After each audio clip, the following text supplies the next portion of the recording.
in the 21st century, this tsunami of chronic diseases, when Western medicine takes those same pills and surgeries that they develop, the same toolkit, and they apply it to the chronic diseases, they do affect the symptoms. And in many cases, they're able to reduce the symptoms. But interestingly, they don't get to what's called the root cause. And they give the pills and the surgery and they block the symptoms, but the disease continues to progress. It goes on and on and on and on. And that's the problem. And all these chronic diseases have a common basis, and it's through metabolism. And thus, the way to fix metabolism, there's no pill for metabolic health. There's no surgery. It's lifestyle. Dr. Lufkin, welcome to the Augmented Life. It's a pleasure to have you.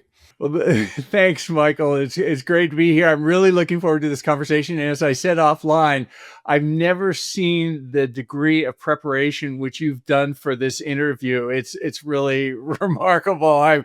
I'm so looking forward to it. All right. Well, I'm looking forward to it as well. So I guess there are three big things that I want to get into with you. The biggest of which is that I speaking for myself and also the kinds of people who tune into the Augmented Life, we're early adopters of weird stuff, and and you have pushed the forefront in many ways, and you've seen some, I would say, heterodox thinking move into the mainstream.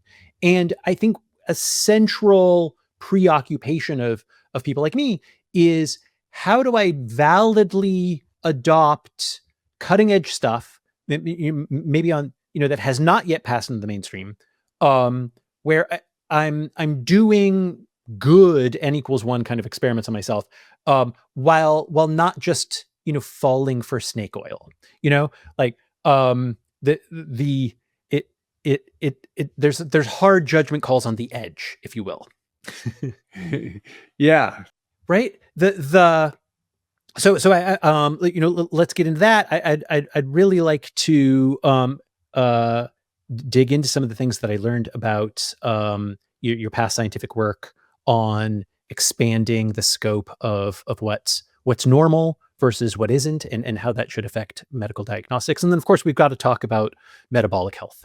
Great. I'm up for all those things. Well, perhaps I should proceed in that order. I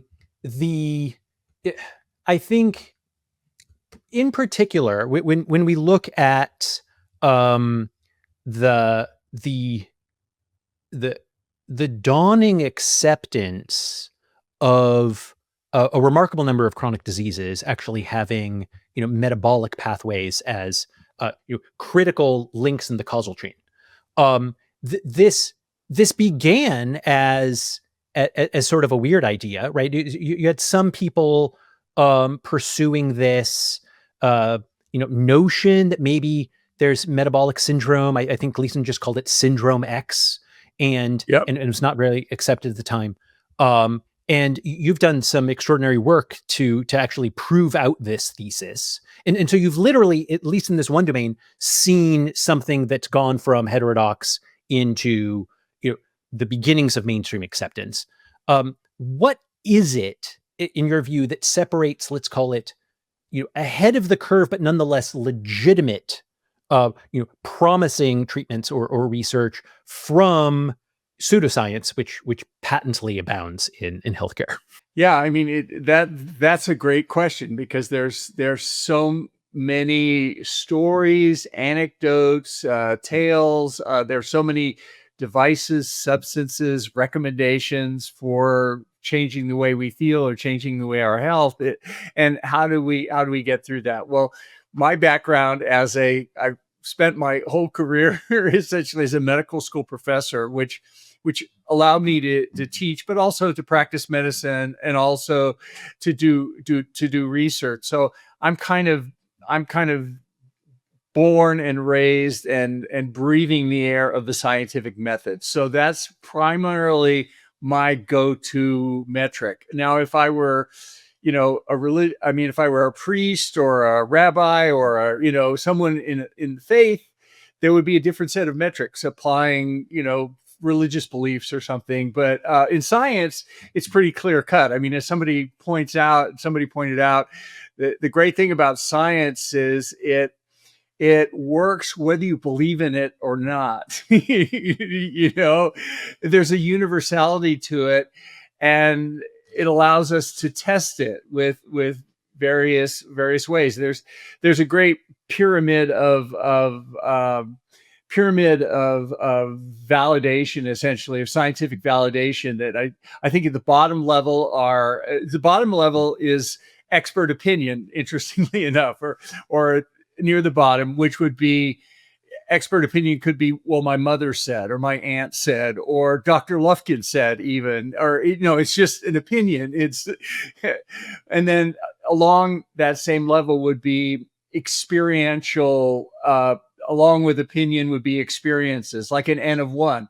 Well, I took this and all my hair grew back, so it's great, or that kind of thing. And it may or may not be repeatable. There may be something unique about my biology that I'm different than everyone else. So it doesn't necessarily apply to everyone else. And then, and I'm simplifying it quite a bit, as we go up the pyramid, kind of the next level, I like to think of it as sort of epidemiological studies, where we look at populations and we see these people, ate this, and, their death rate was associated with eating this, but not associated with eating that. And that, of course, comes to correlations, that we can make correlations between things. And that's for many types of knowledge, that's the best we get, epidemiology for large statistical things. But the problem, of course, with epidemiology is that you get things misreported in the media, misinterpreted, like red meat causes cancer. Well, no, not really. It's people who eat red meat have a higher rate of cancer, just like people who drive pickup trucks have a higher rate of cancer. People who drive Teslas have a lower rate of cancer, but it's nothing to do with pickup trucks or Tesla. It's the lifestyle that, that those people have. So they're confounding variables and everything. So the ultimate one is to get rid of the confounding variables. You control for those things. And the ultimate version is you do it prospectively, even. So you control for things and you do it prospectively, and then you randomize it and you blind the patients and the experimenters, ideally. So a blinded, prospectively controlled study lets us get at causality, which is really the key. Like amyloid plaques are present in Alzheimer's, but do they cause Alzheimer's? They're correlated, certainly. And a lot of things are correlated, but getting to causality is really, really key. So in my framework, that's kind of the epistemology of testing that I use. I think that honestly, I think that there's a popular experience of healthcare advice reversing itself on some time scale of like every decade or every 2 decades. And my own like folk model here is that when the news reaches ordinary people, that butter will kill you and margarine is better, or that the Mediterranean diet is optimal, this is really drawn just from epidemiological data across the population that embodies a certain theory. And then what happens is people take that advice, and so science isn't over. You're not getting the conclusion of an actual scientific process. You're participating in it by adopting margarine instead of butter. And then it just turns out 10 years in, we're like, oh, actually this didn't work at all.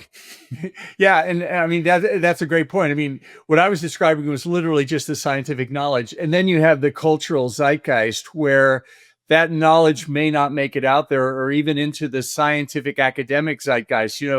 As the physicist Planck famously said, science advances one funeral at a time. When the experts die off, then new ideas come up, but otherwise experts dominate the field. They browbeat the junior people. And we've seen it in nutrition with Keys and, and other people. Yeah.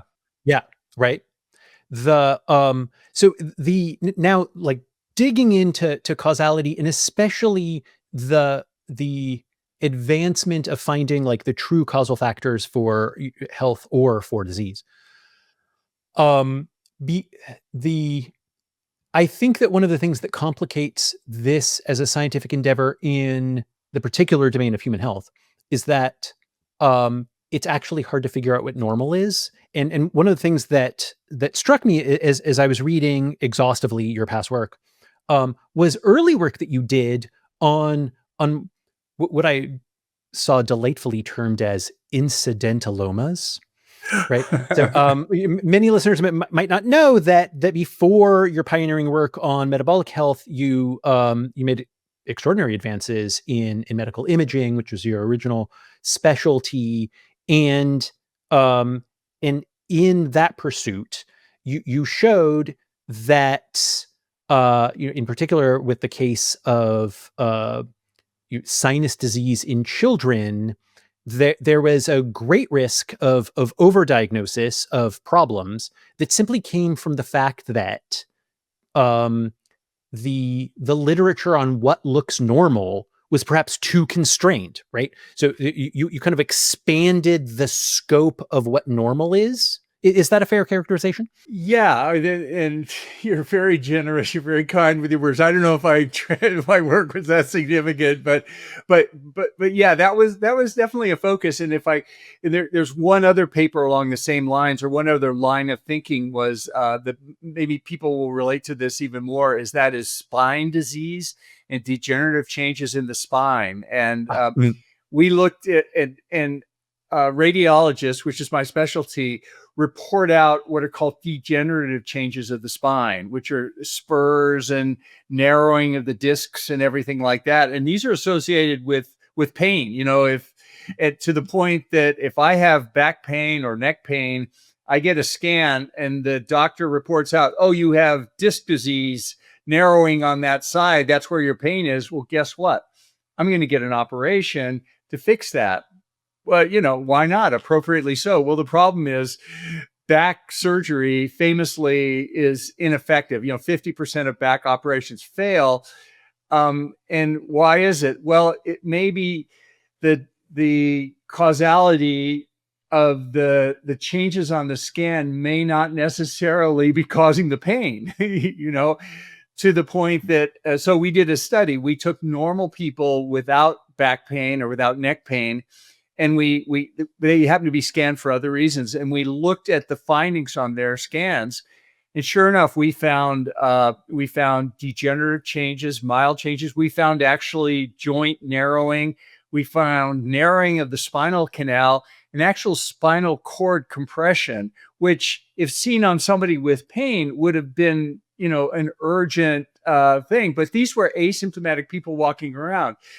They were one step away from surgery. All they had to do was say, oh, my neck hurts on this side. And they would look in and go, oh, you have a lot of these changes. But guess what? They had changes on the other side.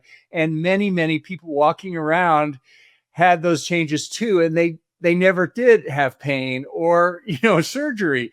So it's the idea that tying, and that was the same idea with the sinus disease, and that things that if we take a bunch of people with pain and then image them and do tests on them, it could be imaging if we want, and we find these findings, that doesn't help us show that the pain is caused by those findings. We have to look at normal people who don't have pain, because otherwise, if you take a bunch of people with pain, you're going to find all sorts of incidental findings on things. Yes, right.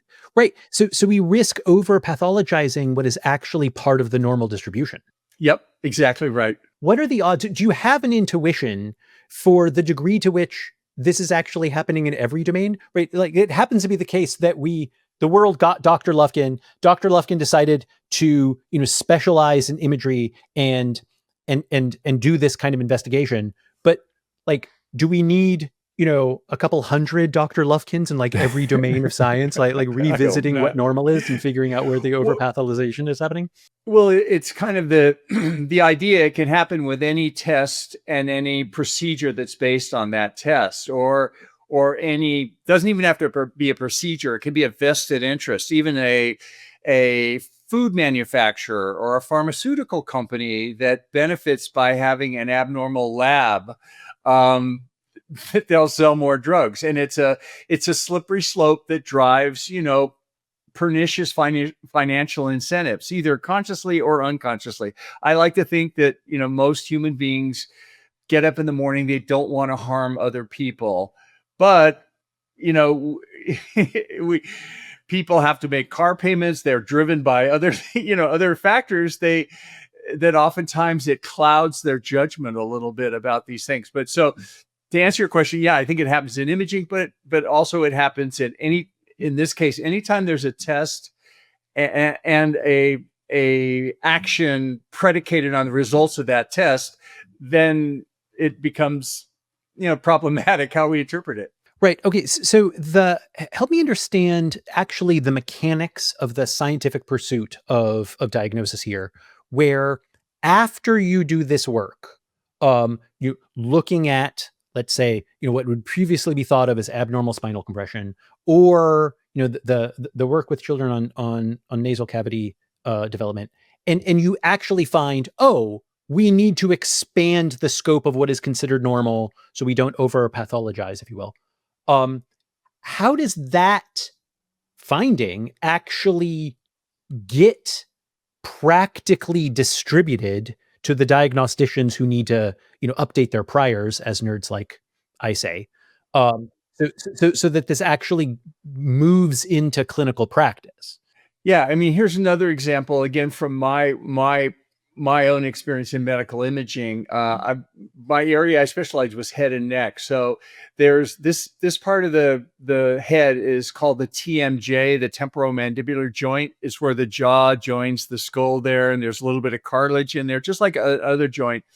But there's this idea that TMJ pain and TMJ symptoms, which include a number of things, headache, it goes on, and pain and different types of things could be caused by some sort of abnormalities of this TMJ joint.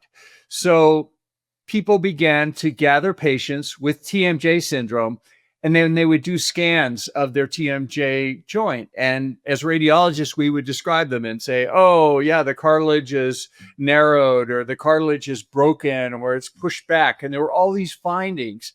And then this whole industry of surgery, because it was a surgery on the TMJ joint that people hoped would be curative, was based on, oh, you've got a headache, you've got these symptoms. Let's look at your TMJ. Oh, you've got narrowed cartilage. Okay, let's operate on your TMJ. This went on for quite a while, but as your audience may be realizing, this is sort of like the other situation. In other words, if you don't understand the normal incidence of these things and you don't look at asymptomatic patients, that's a problem. So one of the things we did was we looked at people without TMJ pain that were just normal people, and sure enough, they had narrowing of the joint, of the cartilage. They had different things that for a while people were operating on as this was diagnostic of TMJ syndrome, but it wasn't. It was just diagnostic of degenerative changes that not everybody, but that were common in both asymptomatic and symptomatic patients. I think that this is something I'm personally interested in pursuing. I guess I have this pet theory that testing is getting easier. So obviously medical diagnostic imaging, MRI, CT scans are increasing in volume, and then many of the people that I know are like opting into more blood tests than what would be considered normal.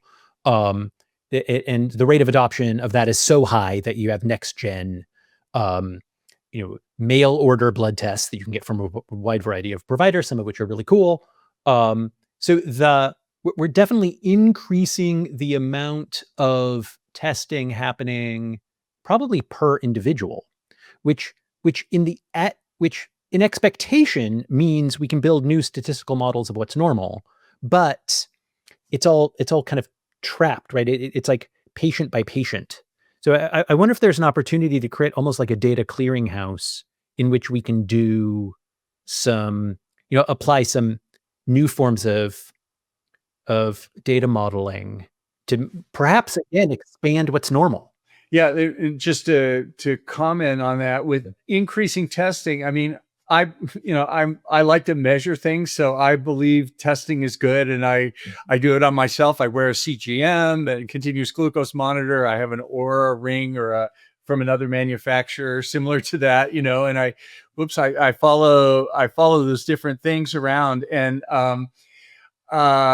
I find it valuable to measure. But as we know, with every test we do, each test has an error rate in it. It's some of it really high. So we're going to get false positives and false negatives. And the more testing we do, the more of those we're going to get. And similarly with imaging, it's like a test, but it's multidimensional as imaging is. So there's also the probability of sort of, as you mentioned before, incidental illness, small things that may not be significant, and we would have ignored them because we didn't know about them, but because we see them on a scan, we have to biopsy them, or we have to take some sort of action to exclude the possibility that there's something, that they represent something bad, which they may or may not. So you may save the patient's life, or you may just rack up a lot of medical bills doing additional unnecessary testing that turns out to be normal. Yes, right. Yeah. And then of course that leads to a whole bunch of incentive design problems, since yep. You get paid for the procedure whether it was warranted or not. Yeah. Our healthcare system has many, of course, has the incentives are all messed up on, we treat patients rather than prevent disease. That's sort of an overarching problem. Yeah. And meanwhile, it seems to be patently the case that the incidence of chronic disease is on the rise. At first, it's natural to wonder if just diagnosis has become more accurate. And I think that is the case. So people who were previously would just live undiagnosed forever are now getting diagnoses. But it also seems that there's genuinely like a real rise in chronic disease, especially linked to inflammation and metabolism. No question there. We have a tsunami of chronic diseases in the 21st century that began around 1980, more or less. They were present in the 20th century, but now in the 21st century, they're of biblical proportion. And by chronic disease, it's actually relatively few things, but it's obesity. Most people in America are overweight or obese. Hypertension, diabetes, cardiovascular disease, stroke and heart attack, the number one killer for you, me, and most of our audience, cancer, the number two killer, and then Alzheimer's disease, mental illness, and a few others. And the thing is, I mean, people say, well, my background is Western medicine, allopathic medicine, right? Last time I checked, I still had a job in the medical school, and Western medicine, I believe in the 20th century. Those of us who are a lot around then remember that Western medicine transformed all our lives, the world over in the 20th century, largely through public health measures and infectious disease. But the pills, the surgeries that were developed were nothing short of magical. And that's why I went into medicine, and many people were attracted to it. The problem, though, is in the 21st century, this tsunami of chronic diseases, when Western medicine takes those same pills and surgeries that they develop, the same toolkit, and they apply it to the chronic diseases, they do affect the symptoms. And in many cases, they're able to reduce the symptoms. But interestingly, they don't get to what's called the root cause. And they give the pills and the surgery, and they block the symptoms, but the disease continues to progress. It goes on and on and on and on. And that's the problem. And the way to all these chronic diseases have a common basis, and it's through metabolism. And thus, the way to fix metabolism, there's no pill for metabolic health. There's no surgery. It's lifestyle. And lifestyle is what does it. And don't get me wrong, I still love Western medicine. If I walk outside and get hit by a car, I'm going to want that blood transfusion. I'm going to want the splenectomy and, and everything else. But for chronic disease, Western medicine is doing a terrible job, and these diseases are getting worse and worse and worse, and they're missing the opportunity for treating these diseases and actually reversing them at a root level. Right. Yeah. So what got you on this path of specifically the exploration of what on the surface seems like disparate disorders all having like a shared metabolic inflammatory root? How do you go from, everything you just described, like we're studying the spine here, to what kind of looks like a left-hand turn? Yeah, well, I mean, what these diseases represent truly an existential threat to humanity. They make COVID-19 look like nothing. More people die of these diseases, every single year. It's really humanity. And I'd like to say I did this for the good of mankind, but no, actually I did it for self-preservation. When I came down with 4 of these diseases, and I was diagnosed with 4 of these diseases. I had no interest in chronic disease or anything else or any of these problems, but it was forced upon me when I was diagnosed with 4 of them. I went to my doctors, like any good patient, and they prescribed one of these pills for each one. And sure enough, and they'd say, hey, this will make it better, But by it meant the symptoms, and I said, hey, what about lifestyle? I hear about lifestyle. Should I be doing that? And they go, nah, it doesn't really work. You're going to be on these pills for the rest of your life. So get used to it.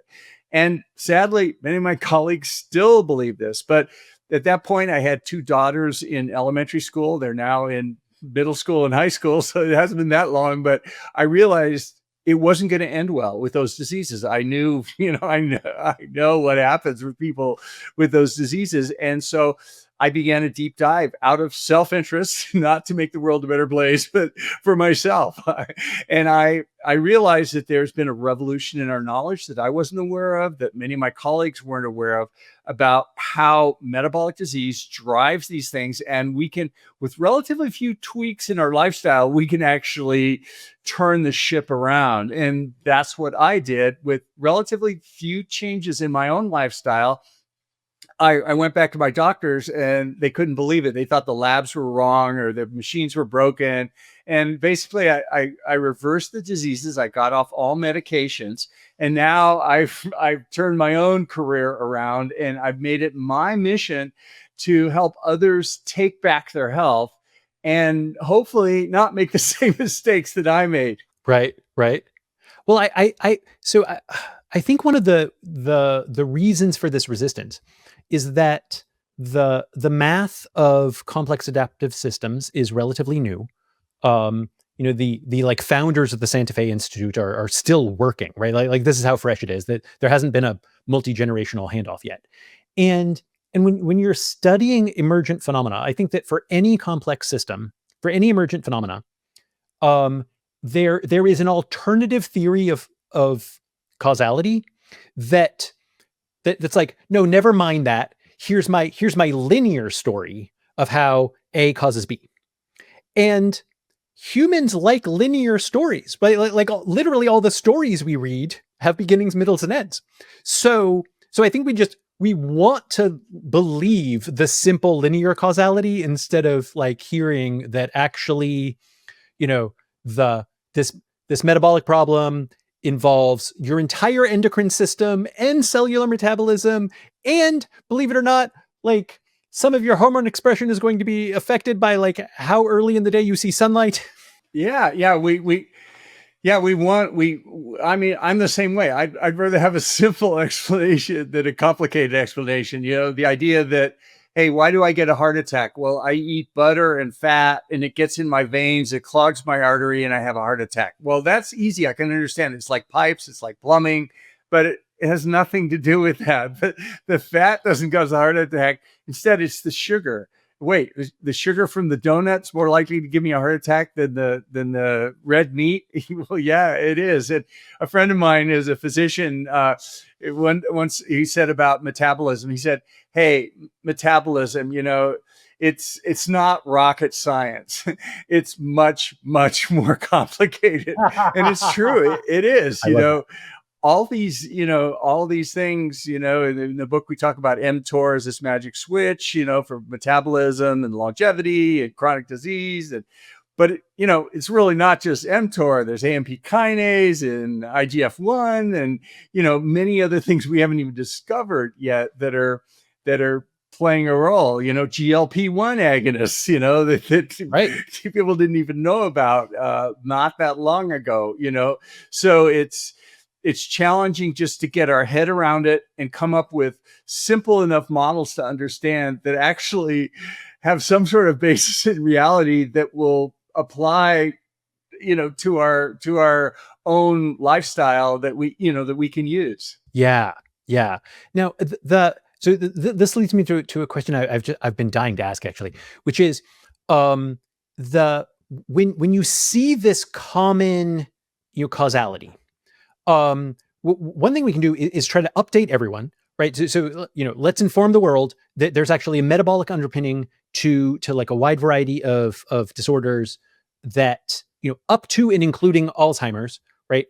And we can get everyone to update. Alternatively, can we turn the problem on its head and actually like revisit our taxonomy of disease and say, maybe we should rename these disorders after what causes them.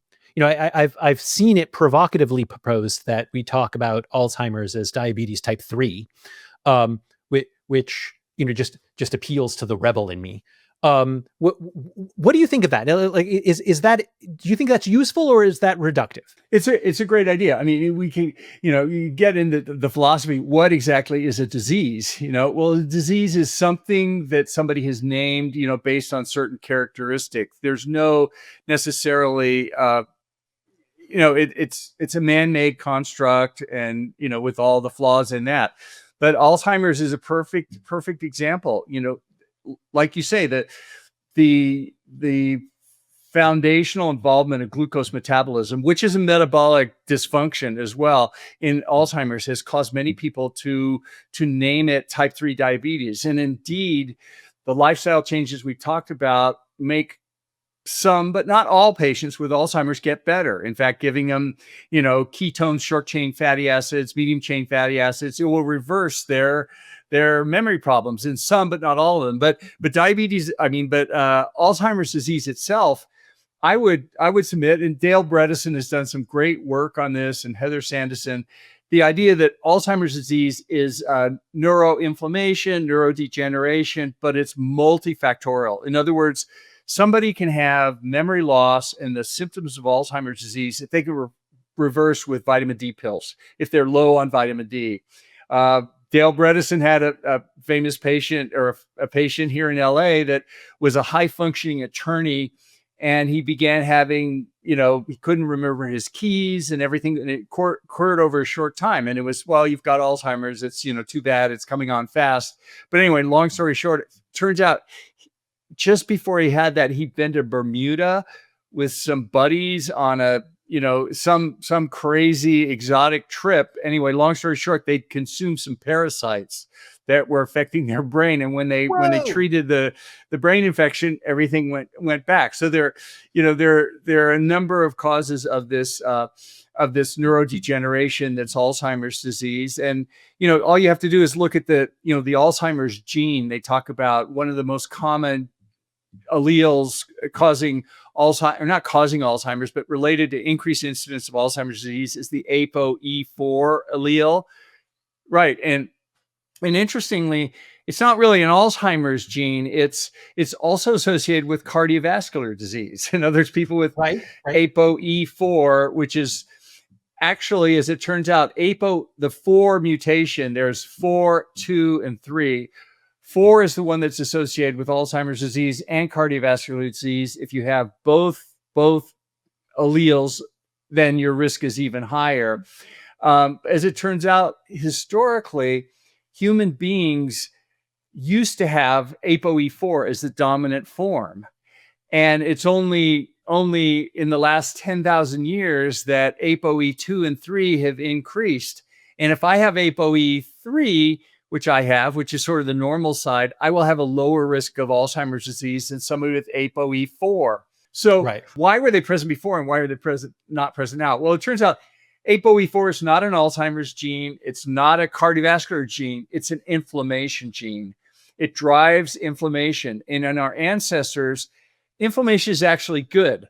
If I get a parasite in the brain and I have ApoE4, it will stop the parasite and kill it. And same thing in other parts of the body. So ApoE4 was a protective gene in the past. And now when we don't have parasites, we don't have these other things, we turn on inflammation too much, then it happens. We get heart disease, cardiovascular disease, we get Alzheimer's disease, all these other things. But I think Dale Bredesen and others have shown how Alzheimer's disease is really multifactorial. There's a toxin form of it. There's a glucose metabolism, which, as you say, type 3 diabetes is certainly a big one. The PET scan, the diagnostic imaging for Alzheimer's disease is a positron emission tomograph, which measures glucose utilization in the brain, and it's abnormal glucose utilization, which is the signature of it. But there are different ways of getting there. But back to your diagnostic criteria,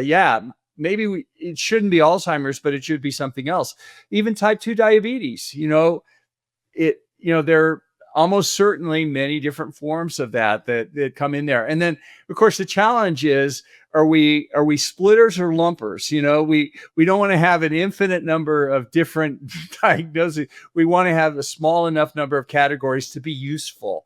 But we don't want to, lump too many things together. And, I guess there's no right answer, but it's always a balance between splitting and lumping with disease diagnoses, I think. Yeah.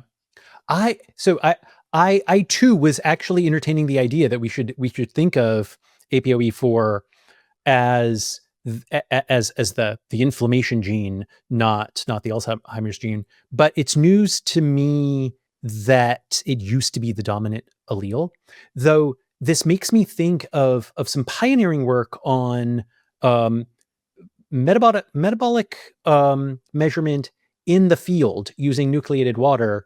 That this made the cover of Science a couple of years ago. Some just awesome studies of indigenous peoples who are spending like the majority of every day on their feet, and their average calorie burn was about the same as mine. The digging into this, what we found was that if you metabolically regulate your body towards being extraordinarily active, you actually get more efficient at being active. And one of the things that you give up is inflammation. So my much more like couch potato lifestyle involves a bunch of calorie burn that's just going into like systemic inflammation all over my body. So it makes sense to me that you could have this risk factor, let's say 100,000 years ago, and it would be no big deal because we were just like pre-sedentary. Yeah. I mean, one thing that I've really started paying a lot of attention to, certainly the older I get, I do too. And, I'm over 70 years old. I've never set foot in a gym, and I started doing that now. And now I'm there 2 days a week doing strength training, resistance training, nice. Because it's building muscle is metabolic health, not just for burning calories, but also the number one source for brain-derived neurotropic factor is the brain stimulant that makes our hippocampus grow in our brain is from muscle activity, and I was always told, you got to do cardio, you got to go and ride your bike and stuff. But I never realized how important strength training was at just building up your muscle mass. I'm not talking about, bulking up, but building up your muscles. And when you see older people and they're very frail, that you could see that muscle wasting. And I think everybody over 30 should be in the gym or doing resistance training, certainly. And everybody over 60 or 70 definitely should be. But where are all the seniors in the gym? I don't see them, it's I feel really late to this realization as well. Like I've always thought of myself as like a brain on a little stick figure body. And the purpose of my body is to just move my brain around. exactly. My brain's the thing. Yeah. Yeah. But no, it turns out like the whole body is actually really important. And if you love your hippocampus, which I do, like you actually should be building some muscle. Well, even just walking, the whole thing about 10,000 steps. I mean, I walk in the morning, I walk to the gym and Starbucks, and it's about 4 miles away. And and I just walk there every morning. That's my thing. And it's great. So just taking those steps, and you don't have to do it all at once. You can do it throughout the day. It makes such a difference. It's such a healthy thing to do. I think that, anybody can do. I got to rewind actually to just like a detail point that you mentioned on the treatment of Alzheimer's with exotic, like presumably ingested ketones. I'll tell you right now, I am deep in ketosis. I was fasting for 61 hours, and then I've broken the fast only with some fat. So I'm sure that I'm still deeply in ketosis. So I guess I've been skeptical of just like you taking ketones directly, but it sounds like this will have a therapeutic effect. Well, yeah, it's fascinating because ketosis is the effect of a metabolically healthy diet across the lifestyle recommendations that I do. I low carb, ketogenic diet, so I'm in ketosis most of the time, also along with intermittent fasting. But the interesting thing is then, and it's been shown that this ketogenic lifestyle, along with other factors, can reverse or slow down all these chronic diseases. In particular, in Alzheimer's disease, you mentioned Mary Kelly famously is a neonatologist, physician whose husband had Alzheimer's, a deteriorating MoCA score, the mental illness. He couldn't take care of himself. She was familiar with exogenous ketones from her work in the neonatal unit. She brought home some MCT oil, coconut oil, gave it to her husband basically, and his mental state came back. He could talk again. And she wrote a book on that famously. And Heather Sendison is a protege of Dale Bredesen. She runs Alzheimer's nursing homes. And her Alzheimer's nursing homes are unlike most others in that people actually go home. Most nursing homes with Alzheimer's is a one-way street. Right. You don't get out. But some of these patients actually get better. And I spoke with her recently and I said, "What's your secret?" And she says, "Well, we do a lot of things. One of the things is everybody's on a ketogenic diet. The whole place is ketogenic diet." And I go, "Well, that's great. But how do you know, you get good results, but how do you know it's the diet?" And she says, "Well, she says, they're just examples like Mr. Smith. I know when he's in ketosis because when his children and grandchildren come in the room, he smiles and hugs them and knows all their names. When he goes out of ketosis, they walk in the room, he doesn't remember them. It's just a blank thing. It can be that dramatic. And that works with exogenous ketones. And so to take it to another step is Chris Palmer. And also Georgia Ede has done similar work in this area, but with mental health. Chris is a physician, just wrote a great book called Brain Energy, but he's a psychiatrist out of Harvard hospitals in Boston. He treats patients that are hospitalized for severe psychiatric conditions, schizoaffective disorder, manic depressive order. And he knew about ketogenic therapy for seizures and epilepsy because ketogenic therapy works for that. And interestingly, many of the drugs used for psychiatric conditions are the same ones that work for seizures. There's some overlap there. It's quieting the brain down a little bit. And so he said, "Well, I wonder if this ketogenic therapy will work for my patients." So anyway, long story short, he now does ketogenic therapy on his psychiatric patients. And some, again, not all of them by any means, but some of these patients have dramatic reversals to the point that they actually go off all medications and go home. And I said the same thing to Chris. I said, "Chris, how do you know it's the keto? How do you know it's the ketosis, it could be so many other things. And he goes, well, Mr. Smith, he has schizoaffective disorder. And your audience may know that schizophrenia is a disease that has a unique symptom that no other disease has. It's voices talk to you. If somebody says they're hearing voices, they're schizophrenic. They're not toxic from drugs or other things. So anyway, Mr. Smith went on this diet, this ketogenic protocol, and he got off all medications, went home back to his family, got a job. He's in the workforce. But I said, yeah, but Chris, it could be all kinds of stuff, and how do you know it's the ketogenic therapy? He goes, well, when I talked to Mr. Smith, he says, Dr. Palmer, when I know when I eat some junk food or I go out of ketosis, the voices come back and they start talking to me again. So I immediately go back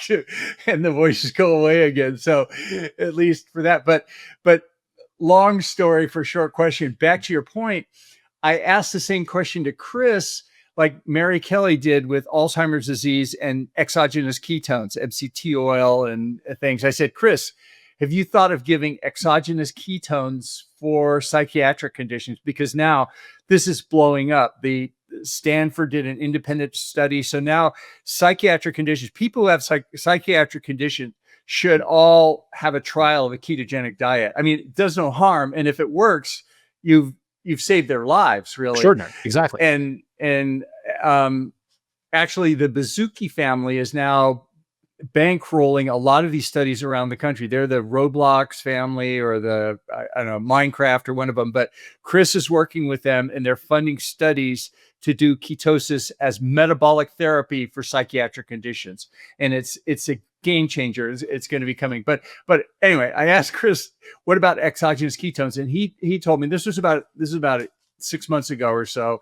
But he said it's a great question, but he wasn't aware of any reports or any personal experience of his own where exogenous ketones would have that effect on the psychiatric conditions, which is really interesting because it works for some Alzheimer's patients, but at least from Chris's experience, I've got to ask Georgia E. that next time I see her, but it's a great question. Right. I think it is the case that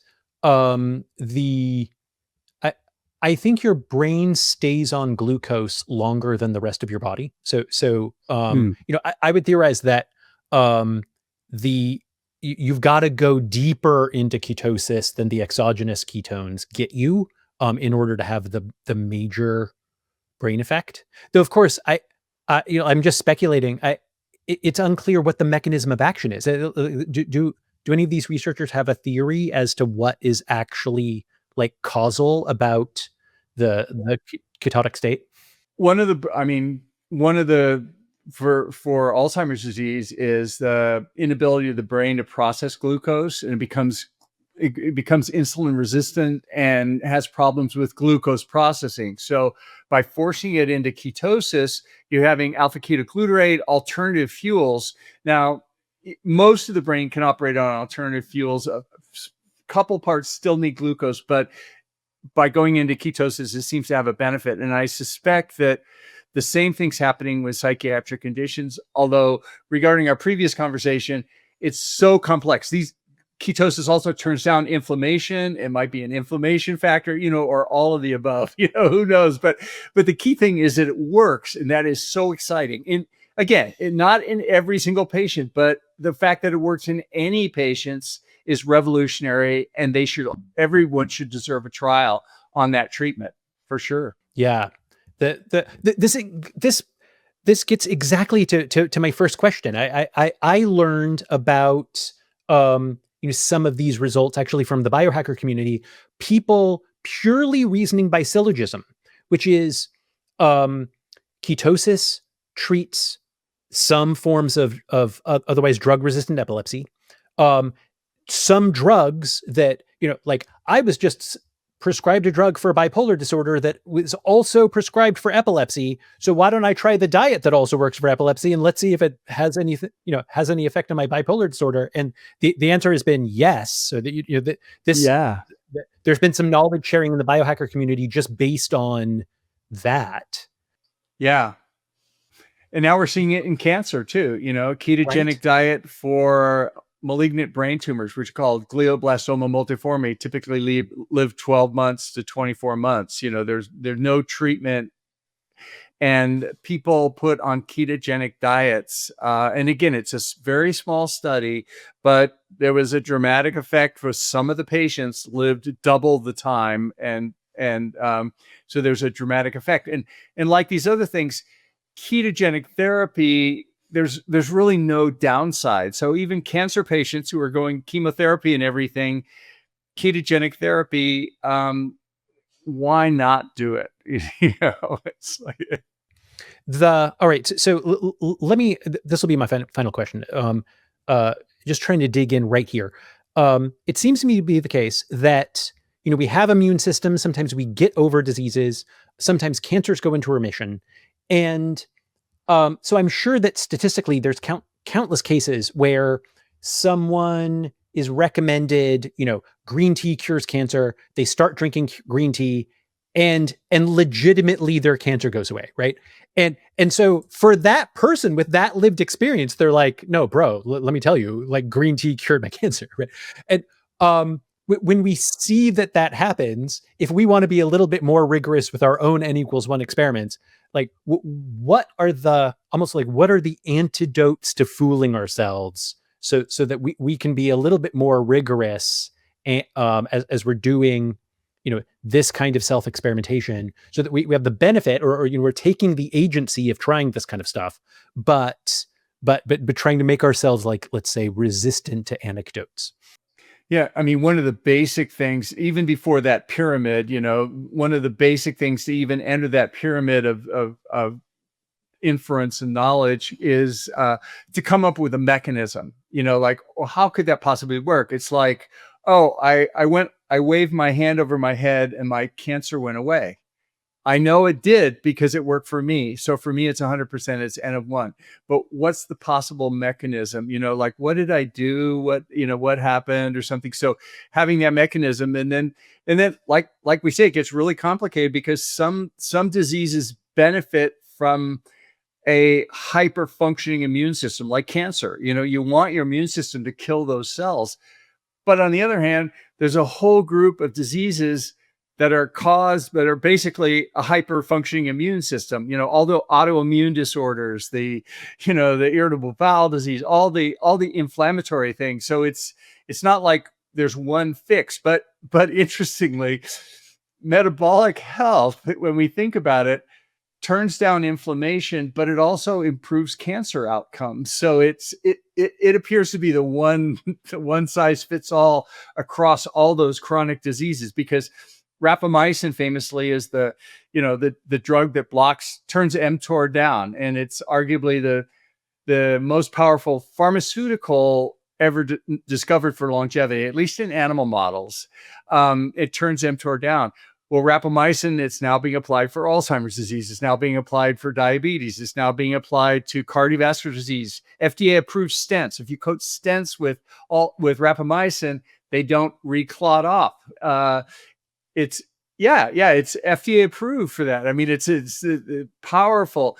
It's being for cancer, because you think about it, when mTOR is turned on, you have hyperfunction, you have inflammation turned on, but you also have hyperfunction, cellular proliferation. And that means, the vessels proliferate, atherosclerosis. It also means cancer, growth, that kind of thing. It also means inflammation in the brain, Alzheimer's, mental illness, and all these things like that. So it's interesting that it appears that the lifestyle choices that are available to all of us can have effects across the board with all these chronic diseases. Yeah. All right. I like this. And we're all going to die of one of those chronic diseases, even if we don't, statistically, it's a short list what we'll die of. And even if I don't have it, if these diseases start years to decades before the doctor diagnoses them. So we don't want to wait until the doctor says I have something. We want to start lifestyle earlier, just because, hey, I don't have this disease. We're all going to get them. As Jim Morrison said, nobody gets out alive, right? So we're on the path to one of those diseases. So we might as well start the lifestyle now.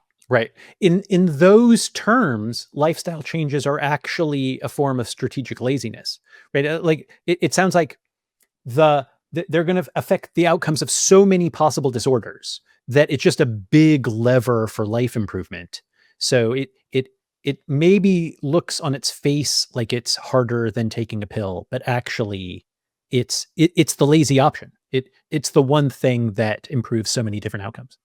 Yeah. And at the end of the day, hey, I would much rather get a pill from my doctor than a lecture about, strength training and what to eat. But at the end of the day, the pill doesn't work. There is no pill for longevity. There is no that works in this way. There is no pill for metabolic health.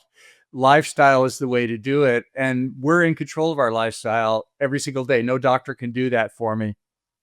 Wow. All right. Dr. Lufkin, I think that's a great place to end. But before we wrap up, we're going to include extensive show notes since we made like a lot of deep cut references in this in this interview. I'm looking forward to documenting every one of the doctors that you've referenced in the past hour. But speaking of strategic laziness, where does someone begin? Where do our listeners find out more about your work and in particular how to start optimizing their metabolic health? Yeah, you can go to my website, robertlufkinmd.com. I have a book that just came out that it's available there. You can download a free chapter, check it out, called Lies I Taught in Medical School. I'm very active on social media. My wife says too active. So if you see me, say hi. All right. Thank you. Well, this has been an incredibly pleasurable and densely informative hour. Thank you so much. I love it. Thanks so much for your thoughtful questions, Michael. This has been a blast, and I'm definitely going to be tuning into your podcast. This is great content. Thank you.